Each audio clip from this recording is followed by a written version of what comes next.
અંજાર નગરપાલિકાની હાલની બોડીને આજરોજ 4 વર્ષ પૂર્ણ થતાં વોર્ડ નંબર 2ના booth number 185 Ramkrishna Mahavirnagar society મધ્યે નિઃશુલ્ક સેવા કેમ્પનું આયોજન કરીને કાઉન્સિલર તરીકે 4 વર્ષ પૂર્ણ કર્યાની ઉજવણી કરવામાં આવી. અંજાર વિકાસ અભિયાનના સંપૂર્ણ સાથ અને સહકારથી અંજાર નગરપાલિકા દ્વારા આ સેવા કેમ્પનું આયોજન કરવામાં આવ્યું હતું, જેમાં આયુષ્યમાન કાર્ડ, ઈ-કેવાયસી, ઈ-નિર્માણ કાર્ડ અને ચૂંટણી કાર્ડમાં સુધારા વધારા સહિતની તમામ કામગીરીની સેવાનો અનેક લોકોએ લાભ લીધો હતો. અંજાર નગરપાલિકાના શાસક પક્ષના નેતા તેમજ વોર્ડ નંબર 2ના સક્રિય કાઉન્સિલર નિલેશગીરી ગોસ્વામી અને કાઉન્સિલર પ્રતિનિધિ દશરથભાઈ ખાંડેકાએ સવારના 10 વાગ્યાથી સાંજના 5:30 વાગ્યા સુધી સતત લોકો સાથે રહીને તેમની કામગીરીની સાથે સાથે ચા નાસ્તો કરીને 4 વર્ષ પૂર્ણ કર્યાની ઉજવણી કરી હતી. આજના આ આયોજન માટે અંજાર વિકાસ અભિયાનના પ્રેમભાઈ તથા ભાણજીભાઈ અને ખોડિયાર માતાજી મંદિરમાં સેવા કેમ્પ કરવા માટે મંજૂરી આપવા બદલ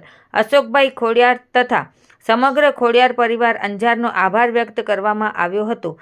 જૈનેશભાઈ ખોડિયાર, પ્રવીણગીરી ગોસ્વામી, દયારામભાઈ ખોડિયાર, નીતિનગીરી ગોસ્વામી, નીતિનભાઈ કંસારા, અતુલભાઈ ઠક્કર, ઈશ્વરભાઈ પ્રજાપતિ સહિતના અનેક અગ્રણીઓ સહયોગી રહ્યા હતા. રિપોર્ટ ભારતી માખીજાણી, અંજાર.